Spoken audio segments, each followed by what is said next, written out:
अस्सलाम वालेकुम रहमतुल्लाहि व बरकातुहू। इस वीडियो में हम लोग देखेंगे कि मकतब ऐप में डैशबोर्ड का मतलब क्या है। डैशबोर्ड का मतलब मकतब ऐप में कितने स्टूडेंट एनरोल किए हैं, कितने पेरेंट्स हैं, उसमें कितने एनरोलमेंट हुआ, कितने कोर्सेज हैं और कितने क्लास मकतब के पास है और कितने स्टाफ मकतब प्रोवाइड करता है। वीकली अटेंडेंस का मतलब 7 दिन के फॉर्मेट में है। ग्रीन कलर आपको प्रेजेंट को दिखाता है और रेड कलर आपको एब्सेंट को दिखाता है।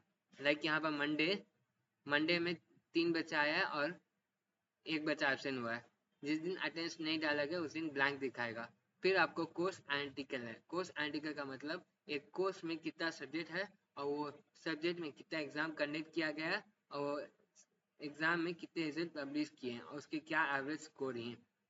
इसके बाद आप लेटेस्ट एनरोलमेंट का मतलब आप इससे जान सकते हैं कि कौन से मंथ में कितने स्टूडेंट ज्वाइन किए हैं। लाइक यहाँ पर आपको अप्रैल 2024 में एक स्टूडेंट ज्वाइन किया, नवंबर 2024 में 3 स्टूडेंट ज्वाइन किया और दिसंबर 2024 में 6 स्टूडेंट ज्वाइन किया। और हमारे पास एक फीचर ये है कि अब मास्टर एडमिन में आप जब क्लिक करेगा लैंग्वेज के लोगों को, आपको लैंग्वेज एंड डायरेक्शन बोल के दिखाएगा।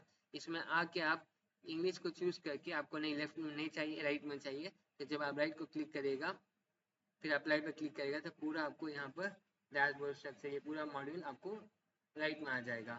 नहीं आपको तमिल में चाहिए तो तमिल में आके अप्लाई में क्लिक करिए, ये पूरा तमिल में आ जाएगा।